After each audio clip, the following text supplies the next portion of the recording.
Te la duro! Duro! Duro!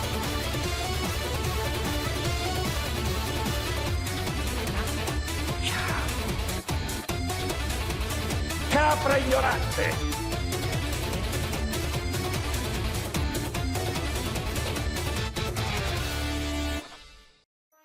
Hello guys and welcome back to the 34th episode of Italian Politician of the Week. I am Ipernik and I make weekly videos on Italian politics and history in English. After almost 1 year, I'm finally talking about Ilona Staller, singer, porn star, activist and member of parliament for the Radicali. Staller has dedicated her life to the expansion of civil rights and the fight against censorship. She is a champion of freedom of expression and choice, no matter how expansive and provocative it is. I don't want to spoil anything, so let's just get started with the history of Elena Anna Staller, or as her fans call her, Cicciolina. Staller was born in Budapest in 1951. That is because she is actually Hungarian. She began working as a model and waiter when she was just 13 until the early 70s, when she married an Italian man from Calabria that she had met in the hotel she worked in. Right after the wedding, she moved to Italy, where she began working in the radio business with Riccardo Schicchi. The show they hosted was erotic in nature and ran from midnight to 2 in the morning. There, Staller answered to the phone calls of the listeners where they talked about their perversions or sex in general. Very educational, not going to lie. In 1975, she began her career on TV and on the big screen. Her first movie role was a film called The High School Girl, where she played a lesbian student who had a crush on the main character. In 1979, she had her first big role on TV, where she appeared on Twice Upon a Time. Her stick was to wear semi-transparent dresses and to wear snakes around her neck. Her favorite one died only in 2012. Staller's first role in pornography was in 1983 when she appeared on The Seashell of Desire, a movie directed by Schicchi, the radio guy, with whom she also founded Future Diva, a casting agency for porn actors and actresses. Staller and Schicchi received a lot of praise and economic success for the movies they produced, which were very good quality for their time and first in Italy. Let me show you a clip.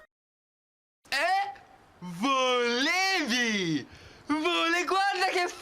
Guarda che faccia! Non se l'aspettava! Before you start typing milk emojis in the comments, I have to remind you that this is an educational series about political personalities, so keep whatever you are holding under your pants. Let's get into her activism. The first time she ran for office was in 1979, but she started getting significant results when she joined the Radicali in 1985, alongside the libertarian Marco Pannella. Pannella is also someone I look forward to speaking about. If you want to know more about the founder of the Radicali, be sure to like and subscribe. I will definitely put him in a poll for season 4. Staller, alongside her very libertarian views on freedom of expression, is also strongly against nuclear energy and became a human rights activist. Honestly, I feel comfortable in putting her here, although this was a lot harder than I thought, since there is a lot to consider. Comment down below if you think she should be elsewhere in the compass. In 1987, she was elected into parliament with the Radicals. She got 20,000 votes just herself and was the most popular candidate after Pannella himself. Staller's campaign methods were out of this world. Her speeches were basically shows and she was like a celebrity on tour. The program was always the same. She would arrive at her destination and begin to speak.